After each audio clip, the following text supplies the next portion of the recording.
Losing a spouse is one of the most painful experiences a person can go through. It's not just the emotional weight of grief, it's the overwhelming number of decisions that suddenly fall on your shoulders. In times like this, it's easy to make choices out of pain, loneliness, or pressure from others.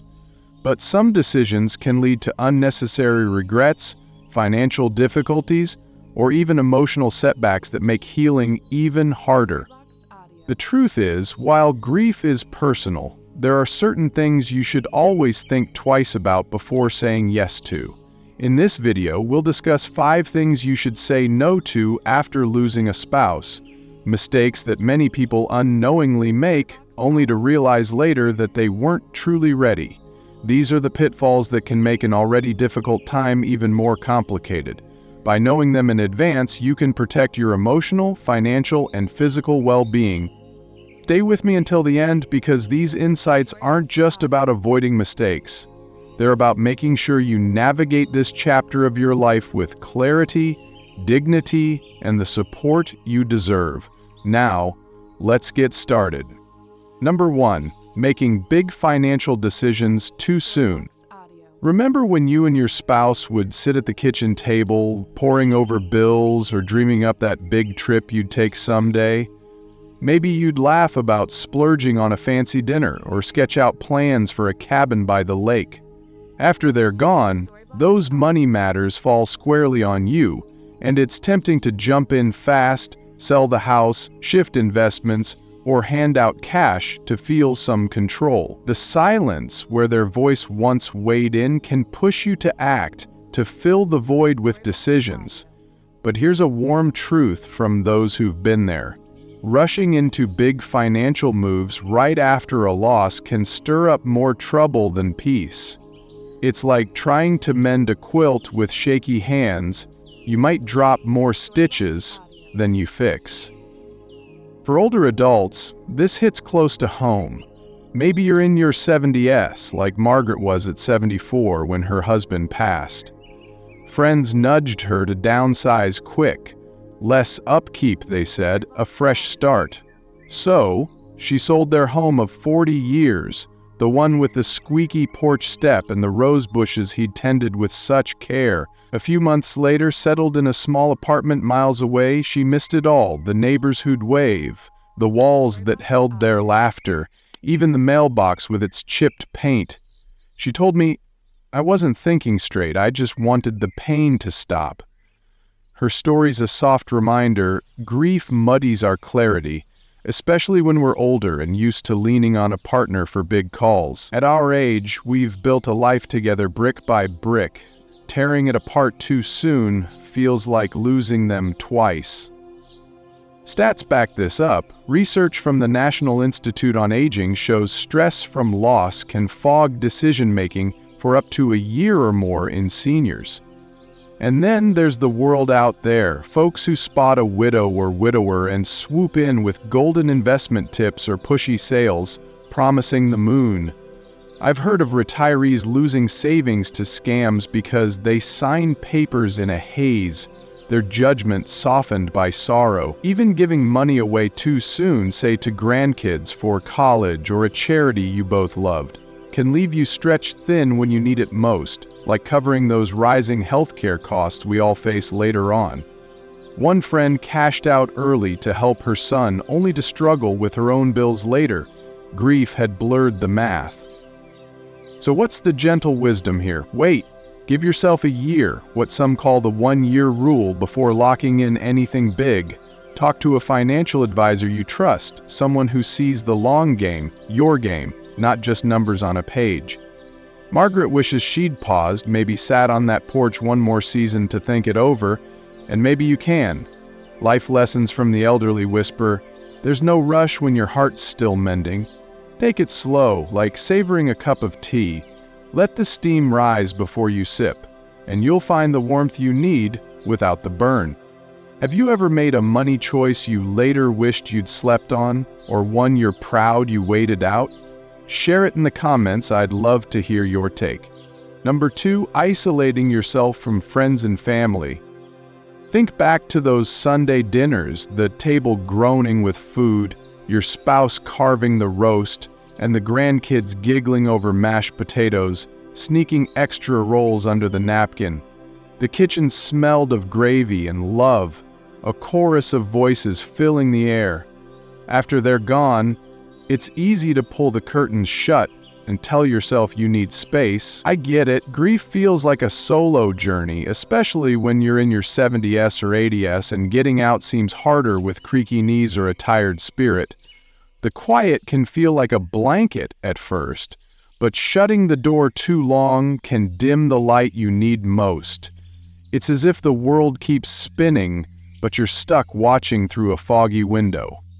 Take Walter, 78, who lost his wife after 52 years. He stopped picking up the phone, skipped the family picnics, and let the mailbox overflow with unopened cards and bills. "Nobody gets it," he'd mutter, figuring solitude was simpler. Why explain the ache to folks who hadn't lived it? But months in, he felt worse. Empty days blurred into nights, no appetite, a heaviness he couldn't shake. Then a neighbor, bless her stubborn heart, dragged him over for coffee, ignoring his grumbles. That one chat turned into a weekly ritual, then lunches with old buddies who shared tales of their own losses. He didn't stop missing her, but he started feeling human again, like a plant tilting toward the sun after too long in the shade. Walter's story echoes what science says. A 2022 study in the journals of gerontology found older adults who stay connected after loss have lower rates of depression and even live longer. For us silver-hailed folks, isolation sneaks up easy. Maybe the car's harder to drive at night, or you're not up for big crowds anymore. Those church potlucks feel overwhelming now. The energy's just not there like it was in our 50s, and the phone feels heavy to lift. But small steps, like a call to your daughter to hear about her day, a walk with a pal past the old oak tree, or a grief group at the community center, keep the loneliness at bay. I've seen retirees find comfort just sitting quietly with others. No need to talk, maybe sipping tea while the world hums softly around them. Don't push away the ones who love you, even if they fumble their words or bring casseroles you don't want. They're there because you matter, a thread to the life you've built. Life lessons from the elderly shine through here. A little company can lift a heavy heart, like a candle flickering steady in the dark. If you're still here, thank you for sharing this quiet moment with me. If today's message touched something true in your life, just comment number 2 so I know you're here. And if you haven't yet, I'd love for you to subscribe and tap the bell so you won't miss what's next.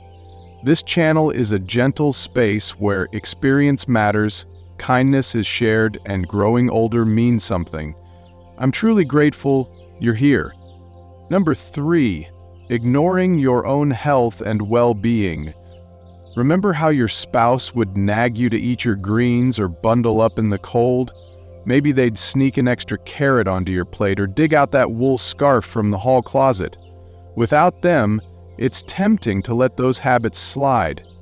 At 70 or 80, maybe cooking for one feels pointless, just a chore with no one to share the table, or the doctor's office seems too far. When you're bone tired from grief, some even feel it's wrong to fuss over themselves, like it dishonors the one they lost, as if self-care dims their memory. But here's a tender truth. Taking care of you is how you keep going. It's not selfish. It's a quiet way to honor the life you built together, keeping their love alive in your strength. James, 81, learned this the hard way. After his wife passed, he stopped bothering with meals, just grabbed chips or skipped eating altogether, figuring hunger didn't matter anymore. Soon, he was dragging, sleepless and foggy, his days a blur of exhaustion and scattered thoughts. His daughter stepped in, coaxing him to try simple soups or toast with a smear of jam she'd made from their old recipe. Bit by bit, he felt stronger, steadier, less like a shadow, more like the man who'd once danced with her in the kitchen. Grief hits the body hard. Studies from the American Heart Association say losing a spouse ups heart risks by 20% in older adults. Plus, sleep and immunity take a hit. We're not as spry as we were at 40, and those little neglects add up fast. Small skips today turn into big stumbles tomorrow. For seniors, health isn't just food, it's moving a little, even if it's a shuffle around the block past the roses you both planted. Remember how you and your spouse loved those evening strolls, watching the sunset paint the sky? Try it solo or with a friend, it lifts the mood, says a Journal of Aging and Health report, and keeps the joints from stiffening up. And don't skip the doctor. Those checkups catch what grief might mask, like that sneaky blood pressure creep we all dodge. If the blues linger, a counselor or support group can be a lifeline. 1 in 5 older adults face depression after loss, per the CDC, and there's no shame in reaching out. Your spouse would want you strong, not fading. Picture them cheering you on with that familiar grin. Life lessons from the elderly remind us you're still here, and that's worth tending to, like a garden that still blooms after the frost. What's one little health habit your spouse nudged you into that you're glad for now? Share it below, I'd love to know. Number 4, rushing into a new relationship. The quiet after they're gone, it's deafening, isn't it? Those empty evenings when you'd swap stories over supper or watch TV side by side, chuckling at the same old reruns. Maybe you'd argue over the remote or share a blanket on the couch, little rituals that stitched your days together. At 70 or beyond, loneliness can nudge you towards someone new, hoping to fill that space, to hear a voice in the stillness again. There's nothing wrong with wanting love again. It's human to crave a hand to hold, but jumping in too fast can tangle your heart before it's ready. It's like planting seeds in a storm. They need calm soil to take root. Barbara, 72, felt this sting. Months after losing her husband of nearly 50 years, she met a nice fella at a friend's card game. He was a distraction from the ache. Dinners at the diner, chats about the weather, a warm smile that felt like a lifeline. But it sped up quick, sudden plans, talk of moving in. And soon she felt cornered, not comforted, like a guest in her own life. "I wasn't me yet," she said later, wishing she'd waited, maybe lingered longer, with her own thoughts by the window. Grief's a tricky dance. Raw feelings can push you to replace what's lost, not build something new. For older adults, this gets layered with decades of habits tied to one person, his coffee mug still in the cupboard. Plus maybe a little guilt about moving on, as if love could betray the past. And watch out, some folks prey on lonely hearts slick as snakes in the grass. An AARP study found seniors lose $3 billion yearly to romance scams, often after a loss, with sweet talkers spinning tales of devotion for a price. No rush, dear one. Heal first. Rediscover who you are alone, maybe over coffee with friends who knew you both, or a hobby you shelved, like that dusty guitar in the corner. When you're ready, love can bloom on steady ground, not shaky grief. I've seen it. Couples in their 80s find joy again, eyes twinkling over shared crossword puzzles. But it's sweetest when it's timed right, when your heart's had time to mend its own seams. Life lessons from the elderly: murmur, give your soul space to breathe before you share it, like a flower waiting for spring. If you're still here, thank you for sharing this quiet moment with me. If today's message touched something true in your life, just comment number 4 so I know you're here. And if you haven't yet, I'd love for you to subscribe and tap the bell so you won't miss what's next. This channel is a gentle space where experience matters, kindness is shared, and growing older means something. I'm truly grateful you're here. Number 5. Holding on to every possession without letting go. One of the hardest things to do after losing a spouse is deciding what to do with their belongings. Every item holds memories, and the thought of letting go can feel like losing them all over again. Many widows and widowers struggle with this, keeping every piece of clothing, every personal belonging, and every small item exactly as it was, afraid that moving or changing anything means erasing the life they shared. But while it's understandable to hold on, keeping everything indefinitely can sometimes make grief even heavier, preventing emotional healing and the ability to move forward. Holding on to some sentimental items is completely natural. There's no rule that says you have to get rid of everything. But keeping an entire home untouched for years, leaving their closet exactly as it was, or avoiding making any changes, can turn a house into a shrine of grief rather than a place of comfort. Over time, instead of bringing peace, it can serve as a daily reminder of what's been lost, making it harder to adjust to a new chapter of life. Take the case of 76-year-old Harold. After his wife of 55 years passed, he left everything exactly as she had. Her shoes stayed by the door, her clothes remained in the closet, and her favorite chair was left untouched. At first, it felt like a way to keep her close, but as the months passed, he realized that walking past her untouched belongings every day was keeping him stuck in the same place emotionally. He wasn't ready to get rid of everything, but when he slowly started donating some items, keeping only a few meaningful ones, he felt a sense of relief. It wasn't about forgetting, it was about making room for healing. Letting go doesn't mean forgetting or loving less, it means allowing yourself space to breathe. Instead of forcing yourself to make sudden changes, start small. Choose a few meaningful keepsakes, a piece of jewelry, a handwritten note, a favorite photo, and create a special space for them. Then, when you feel ready, begin sorting through other belongings, deciding what truly holds meaning and what is simply taking up space. Another mistake people make is feeling pressured by others to get rid of things before they're ready. Friends or family members may mean well, suggesting that you should clear things out or move on, but this decision should always be made on your own timeline. If you're not ready, don't rush it. At the same time, be mindful that holding on to everything out of guilt or fear may be keeping you in a place of sadness longer than necessary. There's also an emotional balance in repurposing rather than just removing. Some people find comfort in turning an old shirt into a quilt, transforming a collection of letters into a memory book, or passing down sentimental items to loved ones who will cherish them. This way, their presence remains, but in a way that brings warmth instead of just sorrow. Ultimately, grief is not about things, it's about love, memories, and the bond you shared.